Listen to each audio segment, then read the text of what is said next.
എടി നീ നേരത്തെ വിളിച്ചായിരുന്നല്ലേ? വിളിച്ചായിരുന്നു. നീ എവിടെ പോയതായിരുന്നു? ഞാൻ അലക്കാൻ പോയതാടി. എനിക്ക് അപ്പോഴേ തോന്നി നീ എന്തേലും പണിയിലായിരിക്കുമെന്ന്. അതെ. അതെന്താടി അവിടെ ഒരു വണ്ടും മൂടുന്ന ശബ്ദം കേൾക്കുന്നേ? അപ്പുറത്തെ വീട്ടില് മരം മുറിക്കുന്നതാടി. അതാണല്ലേ. പിന്നെ എന്തൊക്കെയുണ്ട് വിശേഷം? കുറെ നാളായല്ലോ നീ വിളിച്ചിട്ട്. ഭയങ്കര ബിസി ആയിരുന്നടി. ഇന്ന് ബോറടിച്ചിരുന്നപ്പോ നിന്നെ ഒന്ന് വിളിക്കാൻ തോന്നി. ആണോ? അവിടെ ആരാടി ഇങ്ങനെ സംസാരിക്കുന്നേ?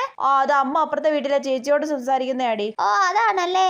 ഇവക്ക് ഒരു മാറ്റം ഇല്ലല്ലോ. ഇവള് പണ്ടേ ഫോൺ ചെയ്യുമ്പോ ഇങ്ങനെയാ. അവിടെ ആരാ ഉള്ളത്, ഇവിടെ ആരാ ഉള്ളത്, അതെന്താ സൗണ്ട് കേൾക്കുന്നേ, അതാരാ സൗണ്ട് ഉണ്ടാക്കുന്നേ, എല്ലാം അങ്ങ് ഇൻവെസ്റ്റിഗേഷൻ നടത്തി കണ്ടുപിടിക്കണം. എടി അവിടെ ആരടി ചുമക്കുന്നേ? അത് അപ്പുറത്തെ വീട്ടിലെ അമ്മച്ചിയാടി. എടി മിക്സിയിൽ എന്താ അരക്കുന്നേ? അത് ചമ്മന്തി ആയിരിക്കുവാടി. എടി ഞാൻ കോളിംഗ് ബെൽ അടിക്കുന്നു, പോയി ആരാ നോക്ക്. അത് അമ്മ നോക്കിക്കോളൂടി. എടി കുക്കറിന്റെ വിസിൽ അടിക്കുന്നുണ്ടല്ലോ, എന്താ ഇന്ന് സ്പെഷ്യല്? അത് സാമ്പാറാടി. നല്ല സാമ്പാറിന്റെ മണം എനിക്ക് ഇവിടെ അടിച്ചായിരുന്നു. ചേടാ ഇവളുടെ ഒരു കാര്യം, എന്തേലും കാരണം പറഞ്ഞ് കോൾ കട്ട് ചെയ്യുന്നതാ നല്ലത്. ഇല്ലെങ്കിൽ ഇവളെല്ലാം ഇൻവെസ്റ്റിഗേഷൻ ചെയ്ത് കണ്ടുപിടിക്കും.